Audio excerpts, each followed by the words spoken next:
حضور نے فرمایا آؤ میں تمہیں پچھلے زمانے کے ایک ایماندار نوخیز ولی اللہ کی بات سناؤں. پچھلے زمانے حضور نے فرمایا پچھلے زمانے میں ایک بادشاہ جادو کے زور پہ حکومت کرتا تھا. جب وہ ایک جادوگر اس نے رکھا ہوا تھا تو جادوگر اس کو جادو بتاتا, وہ جادو کے زور پر حکومت کرتا. جادوگر بوڑھا ہو گیا تو کہنے لگا بادشاہ کوئی نوجوان میرے پاس بھیج دے, اب میں بوڑھا ہو گیا ہوں, میرا پتہ کوئی نہیں, کب مر جاؤں.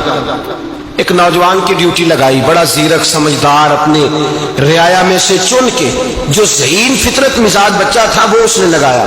اللہ کے محبوب علیہ الصلوۃ والسلام فرماتے ہیں بچہ جادو سیکھنے لگا, وقت گزرنے لگا. بچہ جب جادو سیکھنے جاتا تو رستے میں ایک راہب بھی تھا جو انجیل جانتا تھا, وہ اللہ اللہ سکھاتا, لوگوں کو حضرت عیسیٰ علیہ السلام کی تعلیمات سے آگاہ کرتا. اس نے دیکھا کہ یہاں بھی لوگ اکٹھے ہیں تو وہ بچہ اس راہب کے پاس بھی اٹھنے بیٹھنے لگا. اب جب اس کے ساتھ اس کی گفتگو بڑھنے لگی تو اس کو باتوں میں لذت آنے لگی. اس نے راہب نے پوچھا کہ تو کون ہے اور کس طرح سے آیا ہے, کیا تیرا معاملہ ہے؟ اس نے کہا جی میں جادو سیکھنے جاتا ہوں, تو آپ کی باتیں مجھے بڑی اچھی لگتی ہیں. اس نے کہا دین سیکھ. جادو سیکھنے والے کافر ہو جاتے ہیں, قرآن و دین سیکھنے والوں کو اللہ کامل ایمان عطا فرماتا ہے. فرمایا یہ سیکھ. بچہ بیٹھنے لگا, اس کے پاس آنے لگا, باتیں دل میں گھر کرنے لگی. ایک وقت آیا کہ مسلمان ہو گیا. اور مسلمان کیسے ہوا؟ بچہ کہتا میں تجربہ کر کے ہوا. اب میں تھوڑا سا وقت جادوگر کے پاس بھی جاتا اور باقی سارا وقت وہاں بیٹھتا. میں ایک دن جا رہا تھا تو رستے میں اژدہا تھا, بہت بڑا سانپ تھا, رستہ روک کے کھڑا تھا. یہ حضور نے بیان کی حدیث. نبی پاک صلی اللہ علیہ وسلم فرماتے ہیں بچہ کہتا ہے کہ رستے کے اندر سانپ ہے, رستے بند ہے, لوگ چھتوں درختوں پہ چڑھے, ہراش ہے. کہتے چھوٹا سا روڑا میں نے اٹھایا تو میں نے کہا اللہ اگر جادوگر سچا ہے تو اسے مار دے. چھوٹا سا روڑا میں نے پھینکا, اژدہا کوئی نہ مرا. پھر چھوٹا روڑا اٹھایا, میں نے کہا اللہ اگر وہ عالم سچا ہے تو اسے مار دے. اب جب میں نے روڑا مارا تو اژدہا مر گیا. میرے اندر سے گواہی آئی نہیں دین کی باتیں سچی ہیں, نہیں قرآن کی باتیں اسلام سمجھانے کے لیے عرض کر رہا ہوں. اگرچہ اس دور میں انجیل تھی, اللہ رسول کی باتیں اچھی ہیں. کہتے میں مسلمان ہو گیا. اب میں نے راہب کے پاس ہی رہنا شروع کر دیا, جادوگر کے پاس چھوڑ دیا. اس بچے نے آنا. بادشاہ پوچھتا کہاں زیادہ وقت گزارتے ہو, تو وہ بات گول کر دیتا. وقت تیزی سے بڑھنے لگا. اللہ نے اس نوجوان میں طاقت پیدا کر دی. اب وہ اس کے اندر نا اللہ نے توانائی روحانیت پیدا کر دی. ابھی جوان ہے, 14-15 سال عمر ہے. اللہ نے اب جو بیمار بھی آتا وہ دعا کرتا تو اللہ صحت عطا کر دیتا. جو بھی آتا. بادشاہ کا ایک درباری تھا, بادشاہ کو پنکھا جلتا تھا, وہ اندھا ہو گیا. کوئی ایسی تکلیف آئی کہ نابینا ہو گیا. بڑے علاج کرائے, شفا نہیں ہوئی. کسی نے اس بچے کا پتہ بتایا کانوں میں. اس کے پاس گیا تو بچہ کہنے لگا شفا تو ہو جائے گی پر کلمہ پڑھنا پڑے گا, مسلمان ہونا پڑے گا, جس پیغمبر کا میں غلام ہوں تجھے بھی بننا پڑے گا, دین پہ عمل کرنا پڑے گا, اللہ شفا دیتا ہے. اس نے کہا تو مجھے کلمہ پڑھا, مجھے شفا دے, میں تیار ہوں. اس نے کہا شفا تو اللہ دیتا ہے. اس نے اللہ تبارک و تعالیٰ کا ذکر کر کے دعا مانگی. یہ مسلم شریف میں حدیث ہے, طبرانی میں موجود ہے. اللہ نے اسے شفا دی, اس نے کلمہ پڑھنا شروع کر دیا.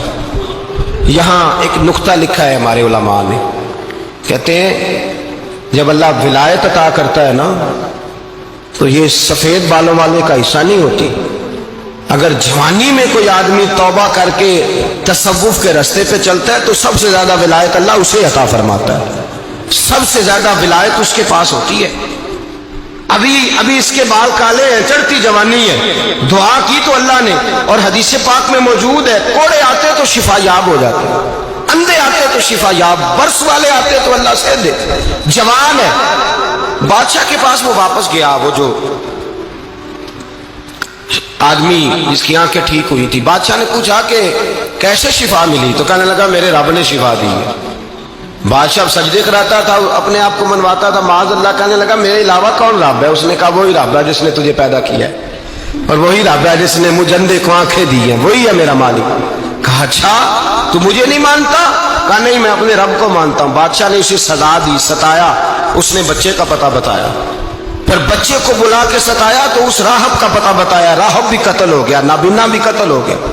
بادشاہ نے کہا سپاہیوں سے اس بچے کو لے جاؤ اور پہاڑ کی چوٹی پہ جا کے نیچے پھینکو تاکہ مر جائے. بچہ پہاڑ کی چوٹی پہ گیا تو ہاتھ اٹھا کے کہنے لگا یا اللہ میرے لیے نہیں اپنے لیے, میرے لیے نہیں اپنے لیے انہیں اپنی قدرت کے جلوے دکھا. میرے لیے نہیں. اللہ کے بندے اپنی جان بچانے کی دعائیں نہیں مانگتے, اپنے لیے انہیں اپنی قدرت کے جلوے دکھا. یہ دعا مانگی, جتنے لوگ ساتھ آئے تھے وہ سارے زمین پہ گرے اور سب مر گئے, پہاڑ سے گر کے مر گئے. بچہ واپس سیدھا بادشاہ کے پاس کہنے لگا لو بھائی میرے رب نے مجھے بچا لیا ہے. جوان کا ایمان دیکھو, میرے رب نے مجھے, بولو میرے اللہ نے مجھے ایمان کی گواہی دے رہا ہے, میں بچ گیا ہوں, تو جھوٹا ہے, میرا رب سچا ہے. اس نے کہا لے جاؤ اس کو دریا میں, کشتی میں بٹھاؤ, بیچ دریا کے جا کے دھکا دے دو. بیٹھے کشتی میں, دریا کے بیچ گئے, اور جب جا کے وہاں اس کو دھکا دینے لگے تو اس نے کہا اللہ میرے لیے نہیں اپنے لیے انہیں اپنی قدرت کے جلوے دکھا. بس ایک طوفان سا آیا, جتنے سپاہی ساتھ آئے تھے ڈوب کے مر گئے.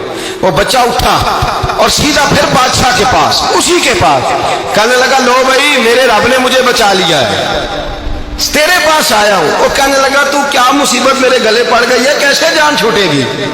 تو بچہ کہنے لگا اگر تو مجھے باندھے درخت کے ساتھ اور سارے ملک کو بلائے, لوگوں کو اکٹھا کرے, پھر تو مجھے تیر مارنا, میں تجھے بتاؤں گا کیسے مارنا ہے, میں مر جاؤں گا. اللہ کا بندہ نوجوان, ایمان دیکھو, مرنے کے طریقے بتا رہا ہے. میں تجھے بتاؤں گا میں کیسے مروں گا. یہ بات کہی, بادشاہ نے سارا مجمع جمع کیا, ملک سارا باہر آ گیا, درخت کے ساتھ باندھ دیا. کہنے لگا بھائی لوگوں یہ مجھے مارنا چاہتا تھا, مار نہیں سکا, اب میں اسے بتانے لگا ہوں کہ میں کیسے مروں گا. اسے کہو جب تیر مارے تو ساتھ میرے رب کا نام بھی لے, میں اپنے رب کے نام پہ جان دوں گا, ایمان کی پختگی میں اللہ کے نام پر جان دوں گا. اسے کہو رب کے نام پہ مارے, مر جاؤں گا. بادشاہ نے اللہ کہہ کے تیر مارا, پیشانی میں لگا, بچے کی روح پرواز کر گئی. جتنا مجمع کھڑا تھا سارا کلمہ پڑھ کے مسلمان ہو گیا, سارے مسلمان ہو گئے سارے. میرے رسول پاک سید عالم صلی اللہ علیہ وسلم نے نوجوانوں کو بتایا جب تمہارے اندر ایمان کی قوت آئے گی تو اللہ تمہاری مدد کرے. فرمایا وہ نوخیز ولی تھا, ابھی جوان رانا تھا, ابھی اس کی پیشانی پر جوانی کے آثار تھے, لیکن اسے اللہ کو راضی کیا, رب کریم کو راضی. ولایت کا مطلب بڑھاپا نہیں, ولایت کا مطلب وہ نہیں کہ جب بڑا لمبا وقت گزر جائے تو پھر آدمی آئے کہ نہیں اب کیا کرنا ہے, اب مسجد ہی ہے, اب تو اس کے علاوہ گزارا ہی کوئی نہیں. تو اس وقت کا آنا اللہ کی بارگاہ میں قبول تو ہے, لیکن شاباشی اسی کو ملتی ہے جو جوانی کا وقت آئے.